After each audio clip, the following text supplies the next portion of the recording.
Welcome back dear students. आज हम यहाँ पर स्टार्ट करने वाले हैं इकोलॉजी का पोर्शन। इकोलॉजी काफ़ी इम्पोर्टेंट हम ये कह सकते हैं नीट के लिए और ट्वेल्थ के लिए, जिससे कई सारे क्वेश्चंस यहाँ से पूछे जाते हैं इस यूनिट से। हम ये कह सकते हैं काफ़ी ज़्यादा वेटेज वाली ये यूनिट है इकोलॉजी। यहाँ से लगभग आपसे अगर नीट की अगर हम बात करते हैं तो यहाँ पर 10 मार्क्स से ज़्यादा आपसे वेटेज यहाँ पर रहता है इकोलॉजी का। तो ध्यान रखना है यहाँ पर आपको अच्छे से कम 4 से 5 क्वेश्चन आते हैं अगर इकोलॉजी से मिनिमम भी, तो आपके 20 से 25 का इस तरीके से हो जाता है वेटेज। क्या मतलब है इकोलॉजी का? देखिए, इकोलॉजी का सिंपल सा मतलब क्या है यहाँ पर, यानी कि इस तरीके का इंटरेक्शन लिविंग ऑर्गेनिज्म के बीच में आपस में, इस तरीके का इंटरेक्शन जो कि उनको हम ये कह सकते हैं कि एक दूसरे के ऊपर इंटरडिपेंडेंसी बना देता है, उसको हम क्या कहते हैं? इकोलॉजी कहते हैं। तो आपको ध्यान रखना है interaction between living organism, interaction between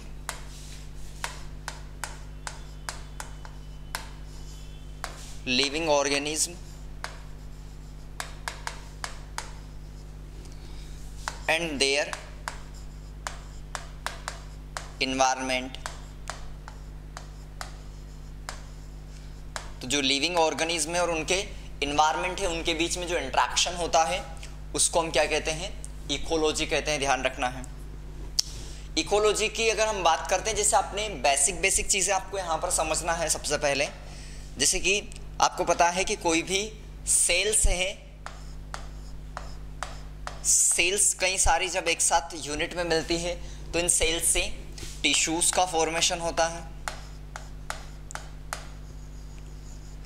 जब कई सारे टिश्यूज एक साथ मिलते हैं, काम करने लगते हैं एक साथ, हम ये कह सकते हैं कि स्पेशलाइज्ड सेल से हमारे टिश्यू बनते हैं। टिश्यू स्पेशलाइजेशन होता है टिश्यू का, और ऐसे में क्या होता है? ऑर्गन का फॉर्मेशन होता है। जब कई सारे ऑर्गन जो हैं इस प्रकार से एक मिलते हैं साथ में और एक सिस्टम की तरह काम करते हैं, तो इससे ऑर्गन सिस्टम बनता है।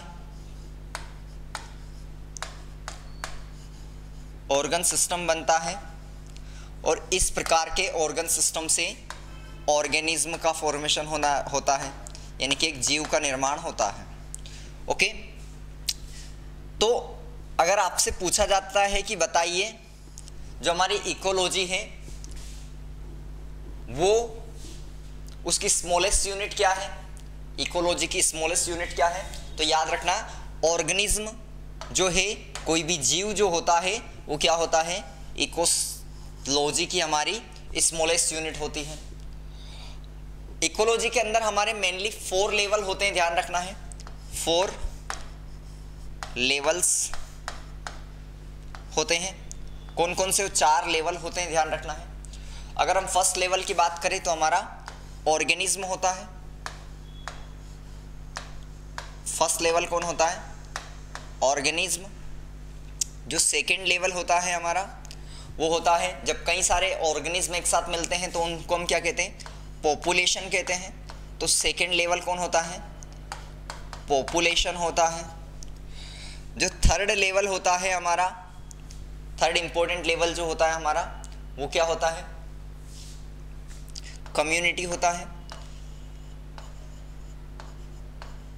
कम्युनिटी होता है। और फोर्थ जो हमारा लेवल होता है वो क्या होता है? बायोम होता है। बायोम होता है।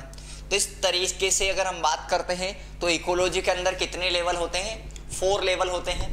पहला ऑर्गेनिज्म, सेकंड पॉपुलेशन, थर्ड हमारा कम्युनिटी होता है और फोर्थ हमारा बायोम होता है। चारों लेवल आपको ध्यान रखने हैं। ओके, अब देखिए सभी को थोड़ा थोड़ा आप समझना है क्या चीज़ें हमारी इकोलॉजी के अंदर होती हैं। आपको पता है पूरी तरीके से अगर हम देखते हैं कहीं पर भी, तो कोई भी ऑर्गेनिज्म जो होता है वो अकेला सिंगल स्पेसीज नहीं पाया जाता। आपको पता है, यानी कि सिंगल स्पेसीज की हम बात करें या सिंगल ऑर्गेनिज्म किसी स्पेसीज का सर्वाइव कर ही नहीं सकता है, क्योंकि यहाँ पर पूरी तरीके से हम ये कह सकते हैं कि इकोसिस्टम जो होता है आपस में फूड चेन और फूड वेब पर डिपेंड हम ये कह सकते हैं कि पूरे ऑर्गेनिज्म जो होते हैं आपस में फूड चेन में बंधे हुए रहते हैं एक तरीके से। अलग अलग जो खाद्य की श्रृंखलाएं होती है उनमें हम ये कह सकते हैं कि हम जकड़े हुए रहते हैं और उसके बिना हम नहीं रह सकते हैं। हम जानते हैं कि देखो प्लांट्स को तो आपको पता होगा, आप कह रहे होंगे कि सर प्लांट्स तो स्वपोषित होते हैं यानी कि ऑटोट्रोप्स होते हैं, तो ऐसे में उनको क्या जरूरत पड़ी किसी की? तो बिल्कुल प्लांट्स की अगर हम बात करें तो प्लांट्स ऑटोट्रोप्स होते हैं, उसके बावजूद भी ध्यान रखना उनको जरूरत होती है, उनको रिक्वायरमेंट होती है। यहाँ पर अगर प्लांट्स की अगर हम बात करेंगे, प्लांट्स को बिल्कुल रिक्वायरमेंट है किस चीज की? न्यूट्रिएंट्स की रिक्वायरमेंट है, यानी कि पोषण की रिक्वायरमेंट है, अलग अलग न्यूट्रिएंट एलिमेंट्स की रिक्वायरमेंट है। और जो न्यूट्रिएंट की रिक्वायरमेंट्स है इनको पूरी करने में कौन मदद करते हैं? माइक्रो ऑर्गेनिज्म, सूक्ष्म जीव जो होते हैं जिनमें बैक्टीरिया हुआ, फंजाई हुआ, ये सब हेल्प करते हैं इस तरीके से। ओके, तो ये चीज आपको अच्छे से